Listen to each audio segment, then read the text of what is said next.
ડાંગ જિલ્લામાં ગેસ સિલિન્ડરની ભારે અછત, ગ્રાહકો હેરાન પરેશાન, વ્યવસ્થામાં ગેરવ્યવસ્થા. ડાંગ જિલ્લામાં ગેસ સિલિન્ડરની ગંભીર ખોટ સામે આવી રહી છે, જેના કારણે સામાન્ય જનતા ભારે મુશ્કેલીનો સામનો કરી રહી છે.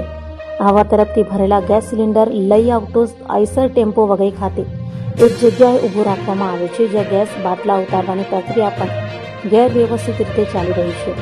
માહિતી મુજબ ગેસ ઉતારવા માટે આવેલા ડ્રાઈવર સાથેના હેલ્પરો ઘણીવાર ગાયબ થઈ જાય છે, જેના કારણે ગ્રાહકોને લાંબા સમય સુધી રાહ જોવી પડે છે.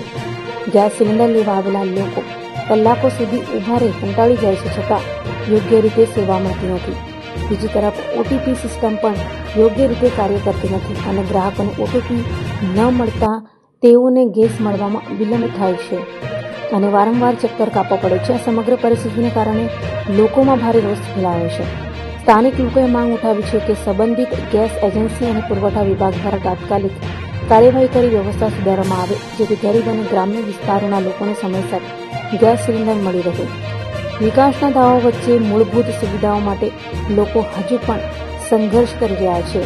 જવાબદાર તંત્ર ક્યારે જાગશે?